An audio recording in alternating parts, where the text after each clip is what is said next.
Assalamualaikum warahmatullahi wabarakatuh. Innal hamdalillah nahmaduhu wa nasta'inuhu wa nastaghfiruh wa na'udzu billahi min shururi anfusina wa min sayyiati a'malina may yahdihillahu fala mudilla lahu wa may yudlilhu fala hadiya lahu. Asyhadu an la ilaha illallah wahdahu la syarika lahu wa asyhadu anna Muhammadan 'abduhu wa rasuluh. Qala Allah Ta'ala fi kitabihil karim, A'udzu billahi minasyaitonir rajim. Ya ayyuhalladzina amanu taqullaha haqqa tuqatih wa la tamutunna illa wa antum muslimun. Wa qala ta'ala Allah fi kitabihil aziz, A'udzu billahi minasyaitonir rajim. Bismillahirrahmanirrahim. Qul huwallahu ahad, Allahus samad, lam yalid wa lam yulad wa lam yakul lahu kufuwan ahad. Amma ba'd. Subhana la ilma lana illa ma 'allamtana innaka antal alimul hakim. Ayuhan nas rahimakumullah. Bapak Ibu yang kami hormati, insyaallah yang dirahmati oleh Allah. Masya Allah, alhamdulillah, kita semua pagi ini mendapat rahmat yang begitu besar dan nikmat yang begitu besar dari Allah Subhanahu wa Ta'ala, yaitu iman dan Islam, kesehatan, dan tentunya kesempatan waktu di mana kita bisa berjamaah di waktu subuh. Sungguhnya ini nikmat yang sangat agung, karena sungguhnya barang siapa yang bisa sholat subuh berjamaah seolah-olah dia telah sholat malam sepanjang dari awal malam sampai akhir. Pagi ini izinkan kami sedikit membahas apa yang kami telah tekuni mulai dari tahun 92 ya, sejak kami masuk di kampus ITS sampai hari ini, yaitu kami memberikan judul positivism dalam sains dan ateis.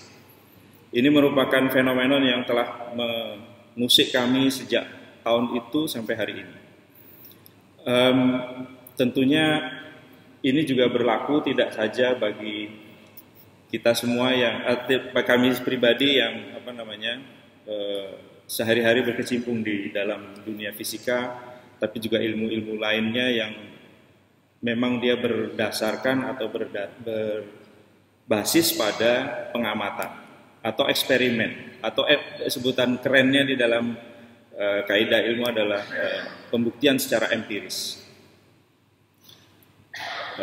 Tentunya ini menjadi penting karena ini salah satu ancaman bagi akidah atau tauhid yang sehari-hari kita pegang teguh, yang semoga Allah menjaganya sampai kita akhir hayat dan kita diwafatkan dalam keadaan husnul khotimah, dapat mengucapkan syahadatain sebelum kita wafat. Karena tidak ada orang yang wafat kecuali mendapatkan surga ketika dia ditutup dengan kalimat tauhid. Nah, tentunya yang benar-benar satu harta yang begitu besar yang harus kita jaga kemurniannya, karena itulah satu-satunya kelak nanti yang akan kita bisa bawa kepada Allah Subhanahu wa Ta'ala menghadap, dan kita dianggap sebagai umat Rasulullah SAW. Sungguhnya Allah bersabda, A'udzu billahi minasyaitonir rajim. Dzalika hudallahi yahdi bihi may yasha'u min 'ibadihi walau asyraku lahabita 'anhum ma kanu ya'malun. Di sini Allah berfirman yang artinya dzalika hudallah, itulah petunjuk Allah, dan dengan itu dia memberi petunjuk pada siapa saja yang diantara hamba-hambanya yang dia kehendaki. Sekiranya mereka mempersekutukan Allah, maka hapuslah semua amalan yang telah mereka kerjakan. Di surat ini disampaikan di surat Al-An'am ayat 88. Tentunya kita semua sudah maklum bahwa pembahasan mengenai bab tauhid ini meliputi 3 hal, yaitu tauhid uluhiyah, rububiyah, kemudian tauhid asma wa sifat. Nah, saya tidak akan arah sana, tapi bagaimana ancamannya bagi kita semuanya, khususnya kami pribadi sebagai pengingat bahwa di dalam kaidah menuntut ilmu, khususnya ilmu-ilmu yang berdasar pada empiris, pengamatan, pembuktian di lapangan, eksperimen di lab, kemudian harus dibuktikan di cawan Petri dan seterusnya.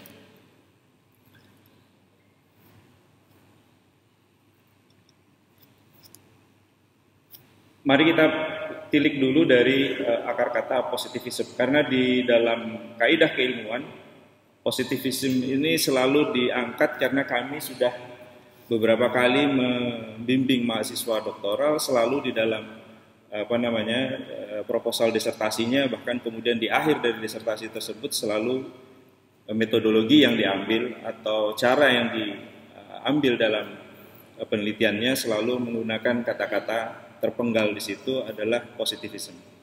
Apa itu positivism? Akar katanya dari kata-kata positif, yaitu bahasa filsafat sebenarnya bermakna bahwa jika sebuah peristiwa itu betul-betul terjadi dan itu dianggap sebagai realitas, maka itulah yang disebut dengan positif. Gampangnya kalau kita melihat bagi kaum generasi yang terkini, yang generasi milenial begitu ya, kalau mereka bercanda di dunia media sosial, no picture hoax. Jadi kalau tidak ada buktinya, gambarnya atau videonya, maka dia disebut hoax. Walaupun ini sekedar makna candaan, tapi sebenarnya di dalam kaidah ilmiah inilah yang dipegang sampai hari ini. Sebenarnya secara empiris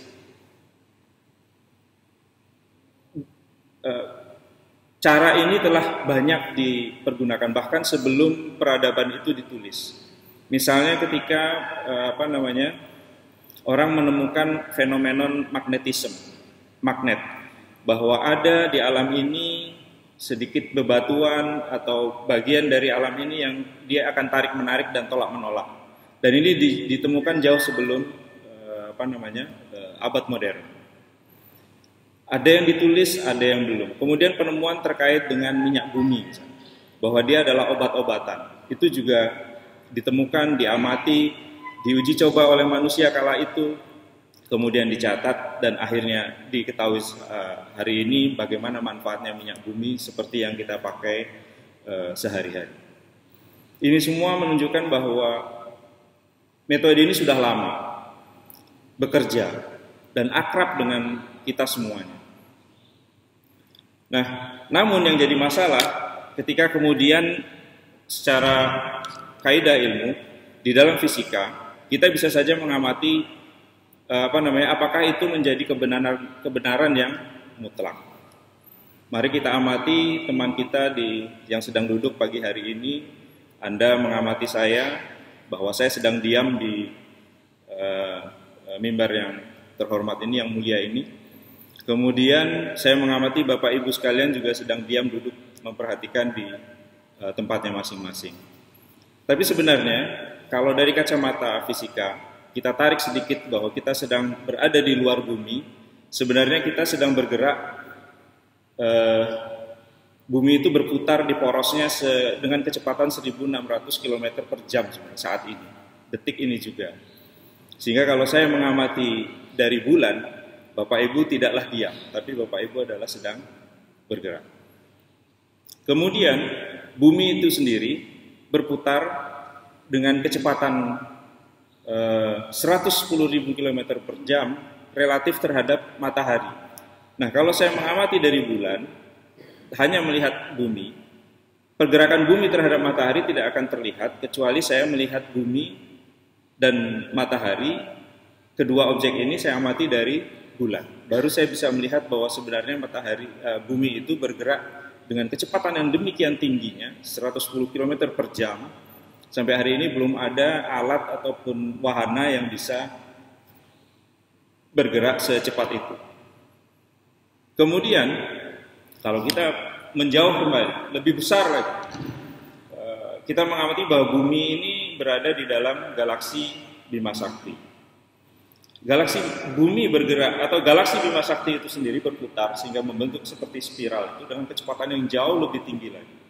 sekitar 900 ribu kilometer per jam. Tentunya ini semua adalah dulu tidak dikenal. Dulu ilmu ini disebut dengan ilmu gaib, tapi gaib yang nisbah, yang tidak mutlak begitu. Artinya sampai hari ini kita bisa mengamati bahwa kebenaran yang diterima pada pagi hari ini, yang diakui dan disepakati oleh seluruh dunia pada pagi hari ini, bisa saja berubah pada esok harinya tergantung bagaimana kita mengamatinya. Kita tentunya masih ingat mungkin di generasi saya atau bahkan mungkin lebih tua bahwa kita mengenal bahwa planet tata surya ini ada yang namanya Pluto. Dia anggota tata surya mulai dari Merkurius sampai Pluto. Tapi pada tahun 2000-an, saya masih ingat pertemuan di Chicago waktu itu, ada kesepakatan para fisikawan waktu itu, astronomer, yang mengatakan bahwa Pluto sudah bukan lagi anggota dari tata surya. Maka sejak saat itulah diputuskan bahwa Pluto tidak masuk lagi di tata surya. Kemudian ilmu berubah lagi. Yang sebelumnya sampai Pluto, kemudian hanya sampai saya lupa urutannya juga, planet yang terluarnya tidak lagi Pluto. Kemudian kita juga masih ingat misalnya kira-kira 40-30 tahun yang lalu, kalau kita lihat mungkin beberapa catatan-catatan, belum pernah ada penyakit atau misalnya tidak seperti saat ini, sedikit-sedikit orang sakit divonis kanker, sedikit-sedikit divonis kanker. Karena memang pada waktu itu zat reagennya, kemudian pengamatannya, metodologinya belum seperti yang sampai saat ini. Sedemikian sehingga orang mengetahui bahwa yang seperti itulah kanker. Sehingga waktu itu mungkin divonis penyakit ini, penyakit itu yang waktu itu memang begitulah adanya. Bahkan di majalah Science tahun 2019 bulan Agustus baru saja ditemukan ada di dalam badan kita apa yang disebut dengan interstitial body.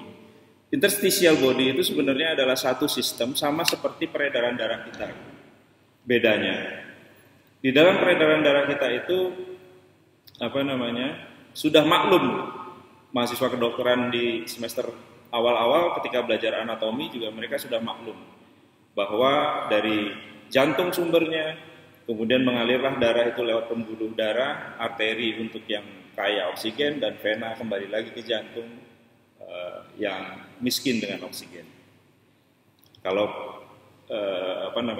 loop ini atau lingkaran ini tidak dipatuhi, maka akan terjadi masalah di dalam peredaran darah di dalam tubuh. Dan itu sudah dimaklumi bersama.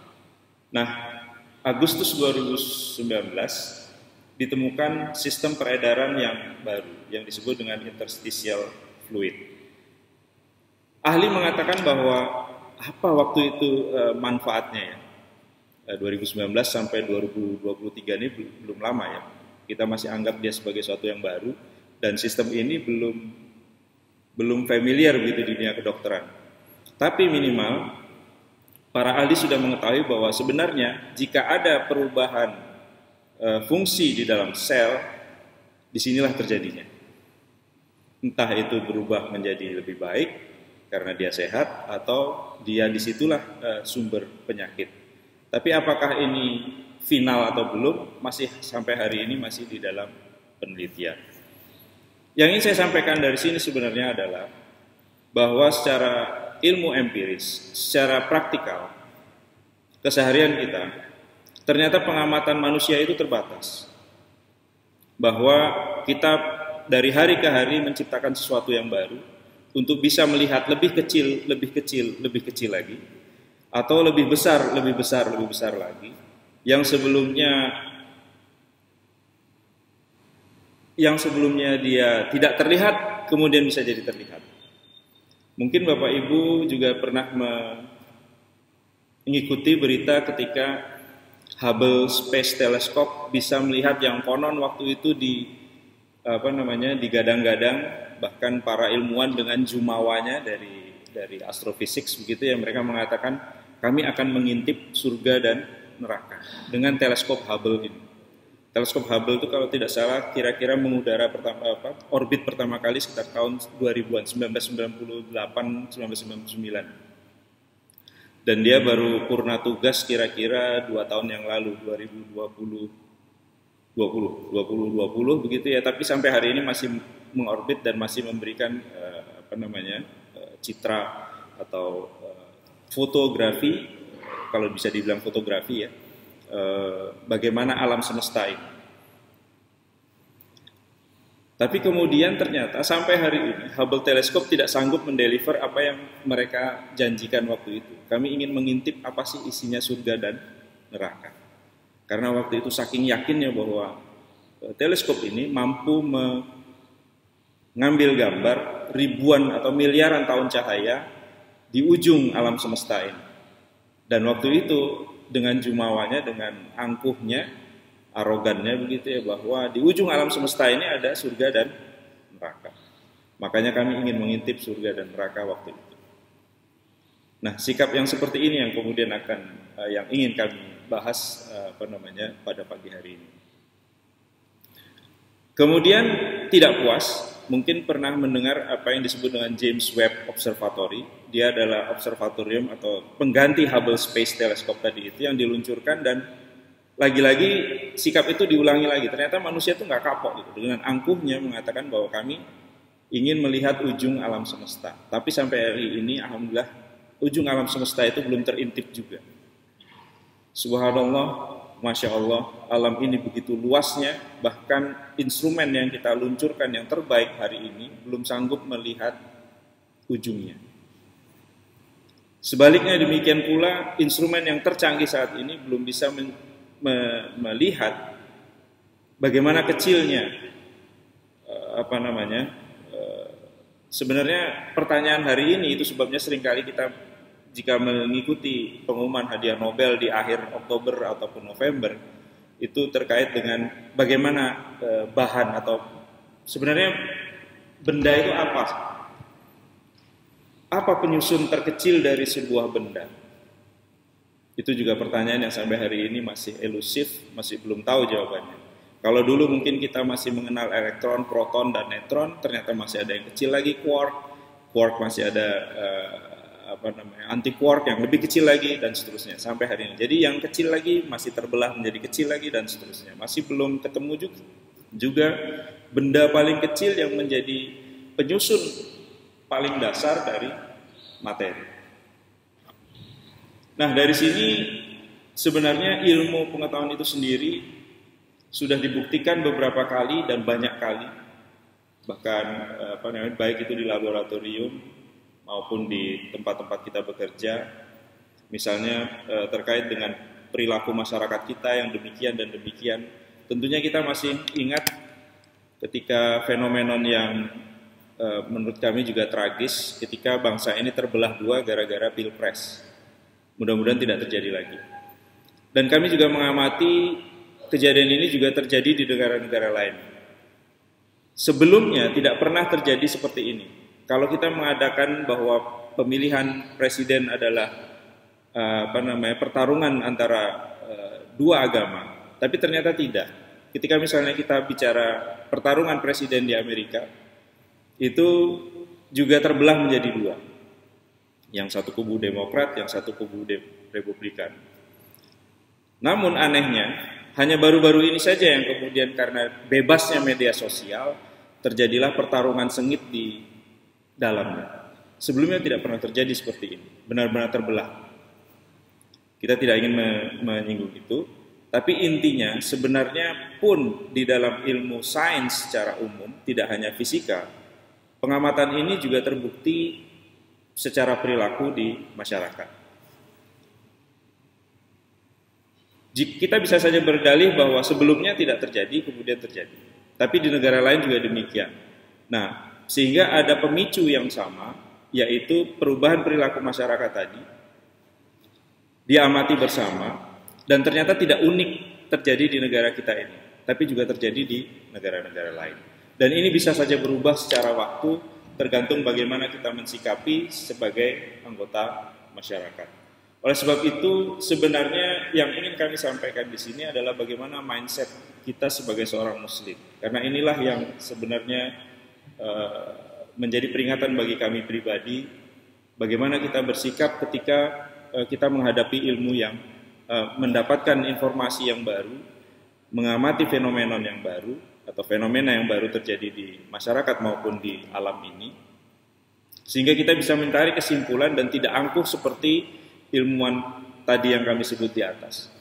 Kalau kami mengikuti pertemuan fisika di luar, seringkali kami mengamati bahwa orang dapat berubah menjadi ateis, tidak percaya dengan Tuhan, mendewakan akal sehatnya dan rasionalnya karena ilmunya.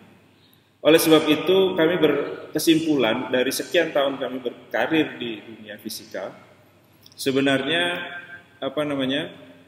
ada sikap yang seharusnya dimiliki oleh seorang muslim, karena inilah pembedanya seorang muslim dengan non-muslim ketika dia mengamati fenomena yang ada di alam ini. Itu sebabnya kita diminta untuk menjalani kehidupan ini berdasarkan iman dan takwa. Mari kita lihat bagaimana Al-Quran mengamati fenomena seperti ini. Tentunya kita masih ingat bagaimana misalnya Nabiullah Ibrahim alaihissalam mencari Tuhannya dalam tanda kutip di sini ya. Tentunya kita tentunya tahu bahwa Nabi Ibrahim ini adalah seorang nabi yang diutus oleh Allah, dan tentunya sebelum beliau alaihissalam ini diutus dibekali dengan perangkat ketauhidan. Namun untuk membuktikan kepada kaumnya, dia perlu berdialektika, perlu memberikan argumen. Dan ini diabadikan oleh Allah di surat Al-An'am ayat 76, 77 dan 78. A'udzu billahi minasyaitonir rajim. Falamma janna 'alaihi al-laila ra'a kawkaba qala huda rabbi. Falamma aqala qala la hibbu ala al-afilin. Yang artinya ketika malam telah gelap, ia melihat sebuah bintang. Lalu dia berkata, inilah Tuhanku. Tapi ketika tatkala bintang tersebut tenggelam, ia berkata, aku tidak suka pada yang tenggelam. Dilanjut pada ayat berikutnya Al-An'am 77. Kemudian tatkala ia melihat bulan terbit, Ibrahim berkata, inilah Tuhanku.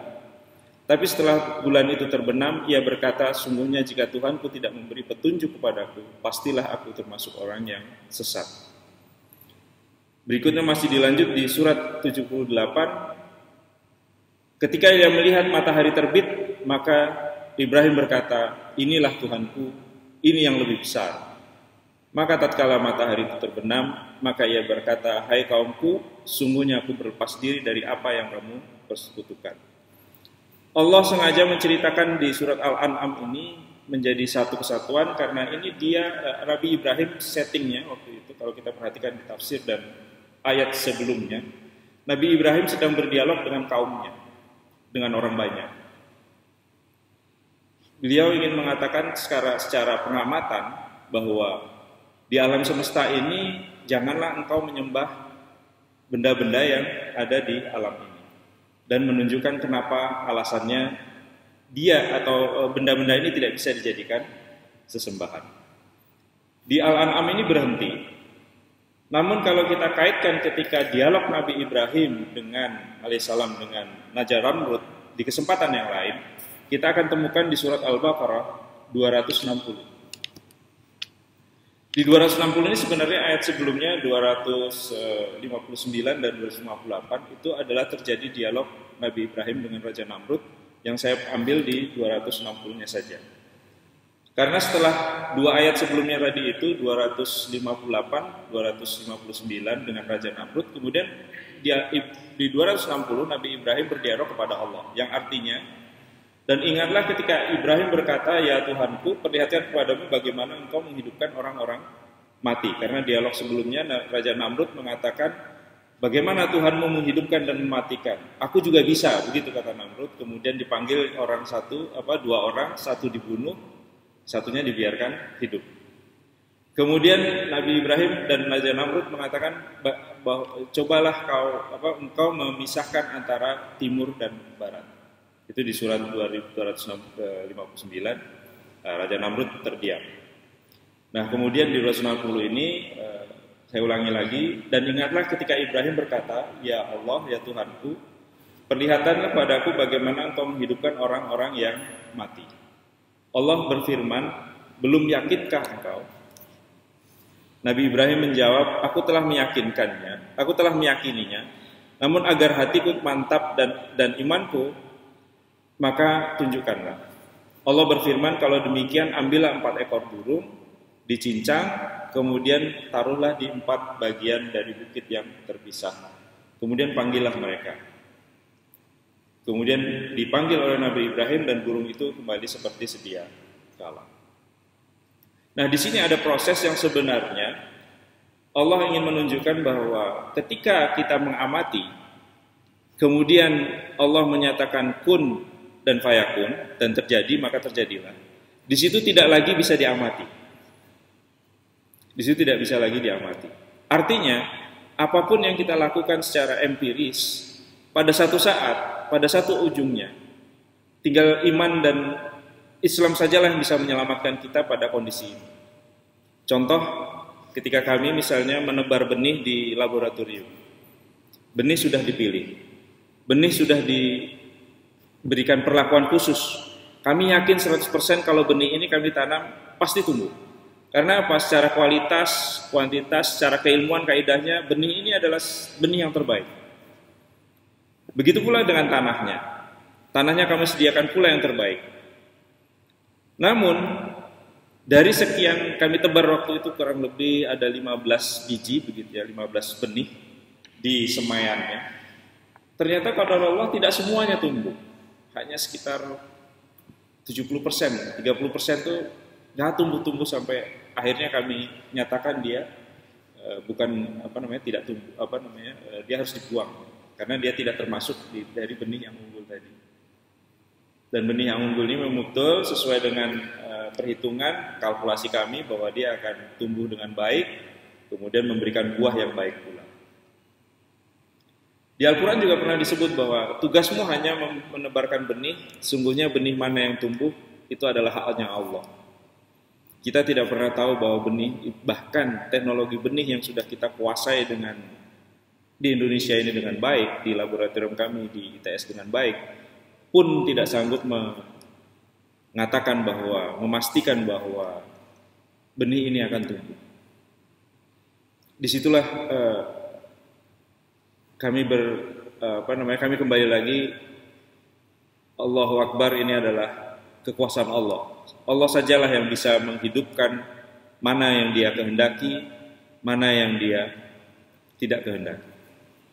Disinilah bahwa ujung dari sebuah pengamatan itu adalah harus bersandar kembali kepada iman kita dan ketakwaan kita kepada Allah Subhanahu wa taala, karena tidak ada lagi yang bisa kita lakukan. Bahkan kami pernah, selama kami studi di Jepang, kami pernah mengamati orang Jepang itu adalah orang yang sangat rasional. Bahkan saking rasionalnya mereka sebagian besar tidak mempercayai agama. Apa buktinya orang Jepang itu tidak mempercayai agama? Orang Jepang itu jika ada 100, kemudian di sensus ditanya agamanya apa, itu jawabannya bisa 4, bisa 400 jadinya. Karena apa? Satu orang itu bisa ketika lahir dia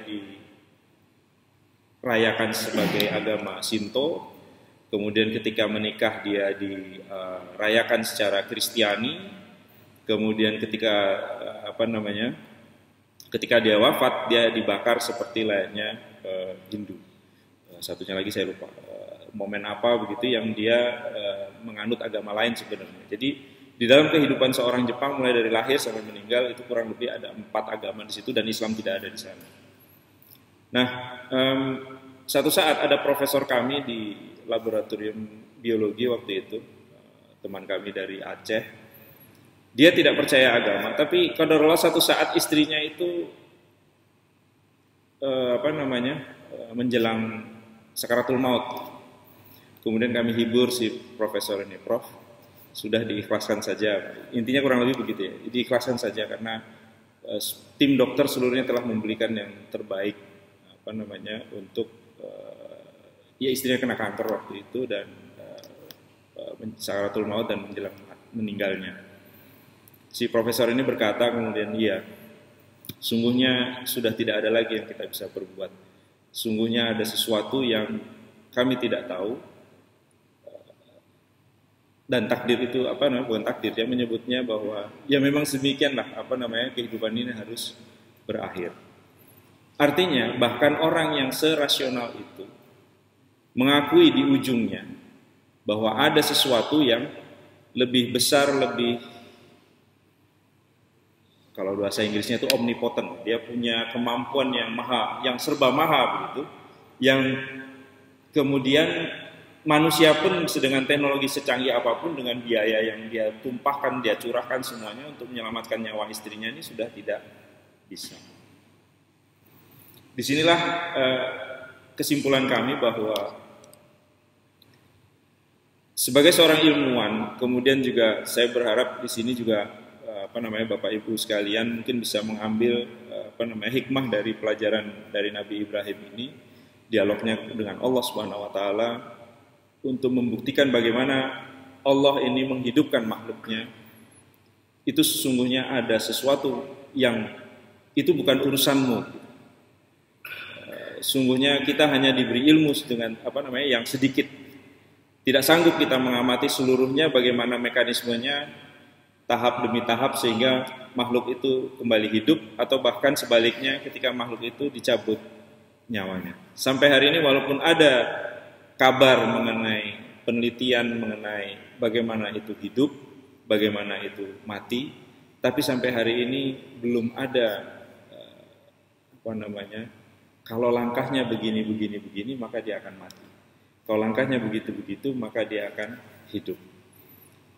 Tapi kemudian sekali lagi karena arogannya kita masih bisa melihat kira-kira tahun, saya masih itu masih di sana kira-kira 2003-2004 kami masih ingat, karena masih ada mahasiswa Indonesia kita yang belajar di Korea waktu itu di Seoul National University SNU. Kami masih ingat bahwa mereka dengan jumawanya mereka berhasil mengklon atau kami lihat, lab kami bisa menciptakan makhluk baru. Mereka tanpa perlu pembuahan sperma dan ovum. Ya, mereka menciptakan makhluk dengan teknik cloning, mulai dari kalau yang di Inggris domba Dolly, kemudian di Korea ini sampai dia ke kera. Kita masih kenal secara anatomi bahwa kera itu kerabat yang paling dekat secara genetik dengan manusia. Jadi kira-kira waktu itu mereka dengan arogannya mengatakan kami selangkah lagi akan buat manusia. Dan alhamdulillah sampai hari ini belum ada yang bisa berhasil membuat manusia dengan teknik cloning tadi. Artinya berhasil itu embrionya tumbuh, kemudian besar, kemudian menjadi manusia. Bahkan gereja pun dari Vatikan telah ada fatwanya, telah ada perintahnya bahwa penelitian yang seperti ini tidak boleh dilaksanakan. Nah, misi saya pada pagi hari ini dan mudah-mudahan tercapai, bagaimana kita bisa imani apa yang ibrahnya bisa kita dapatkan adalah bagaimana Nabi Ibrahim tadi itu berdialog dengan Allah. Tentunya ini tidak satu, ada satu lagi sebenarnya di surat Al-A'raf 143-145. Di sini adalah dialog Nabi Musa dengan Allah langsung waktu itu. Dan Nabi Musa alaihissalam intinya di dalam surat ini ingin melihat Allah. Ya Allah, bagaimana rupamu? Nah, kemudian Allah di situ berfirman, wahai Musa, aku telah mengistimewakan dirimu atas manusia lain di masamu untuk membawa risalahku dan berbicara langsung denganku. Sebab itu berpegang teguhlah dengan apa yang aku berikan kepadamu, dan hendaknya kamu orang-orang bersyukur. Dan tatkala Allah menampakkan dirinya pada gunung, dijadikan gunung itu hancur dan Musa pun pingsan. Kemudian Musa berkata, Maha suci engkau, setelah siuman bertaubat Maha suci Engkau, aku bertaubat kepada Engkau dan akulah orang pertama-tama yang beriman. Jadi kata-kata terakhir ini yang penting. Sekali lagi, Nabi Musa telah memberikan contoh dan diabadikan Allah di dalam Al-Quran. Kemudian Nabi Ibrahim dengan dialognya dengan Allah pun diakhiri dengan kata-kata yang sama, bahwa iman didahulukan sebelum belajar ilmu yang berdasarkan pengamatan empiris. Oleh sebab itu ada potensi di sini sekaligus pedang bermata dua yang disebut dengan itu sebabnya kami angkat di pagi ini, yaitu positivism, bahwa dia sebenarnya adalah metodologi yang dipakai untuk melihat ayat-ayat Allah di alam semesta ini. Tapi sebelum melihat tersebut, hendaknya dilandasi terlebih dahulu dengan iman yang kuat. Karena di ujung perjalanan tersebut biasanya bertemu pada sesuatu yang tidak bisa dijelaskan lagi dan tidak mampu lagi diindra lagi dan tidak mampu lagi dibuktikan lagi secara empiris bahkan. Pedang yang satunya bisa menjerumuskan bahwa seorang itu bisa saja kalau dia angkuh, arogan dan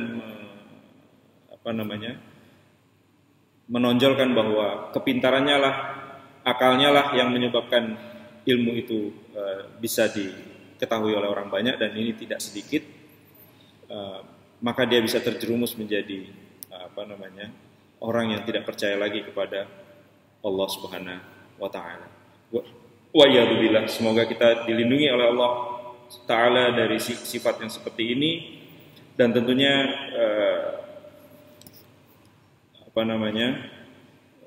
kita berlindung kepada Allah agar dijauhkan dari subhat-subhat yang bisa menggerus tauhid kita, iman kita pada Allah. Bahkan kami ingin menutup dari hadis Nabi SAW. Hadis ini diriwayatkan oleh Imam Ahmad dan datang dari Ummahatul Mukminin Aisyah radhiyallahu anha. Rasulullah SAW bersabda, sungguhnya salah seorang kamu akan didatangi oleh syaitan. Lalu dia bertanya, siapakah yang menciptakan kamu? Lalu ia menjawab, Allah. Kemudian setan lanjut lagi, siapakah yang menciptakan Allah? Jika di dalam hatimu menemukan yang demikian, hendaknya dia berta'awuz, berlindung dari godaan syaitan. Hadis ini diriwayatkan oleh Imam Ahmad, termasuk di dalam kitab Sahih Bukhari dan juga dari Imam Muslim. Kemudian yang kedua, sikap yang hendaknya kita dapatkan setelah tadi yang pertama adalah sebelum kita belajar ilmu empiris dilandasi dengan iman. Yang kedua adalah mudah-mudahan kami berdoa untuk kami sendiri, pada Bapak Ibu dan jamaah sekalian, seluruh ilmuwan yang ada di negeri ini, semua kita yang bekerja berbasiskan pada data, fakta, empiris. Semoga dengan ini bertambah pula iman kita dan tentunya tawaduk kita, bahwa sungguhnya ilmu kita tidak ada apa-apanya dibandingkan dengan luasnya ilmu Allah.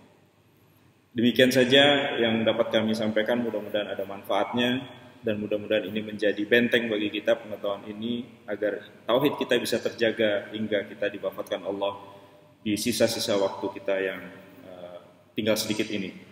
Aqulu qouli hadza wa astaghfirullah li wa lakum fastaghfiruhu innahu wal ghafurur rahim. Subhanakallah bihamdika asyhadu an la ilaha illa anta astaghfiruka wa atubu ilaik. Assalamualaikum warahmatullahi wabarakatuh.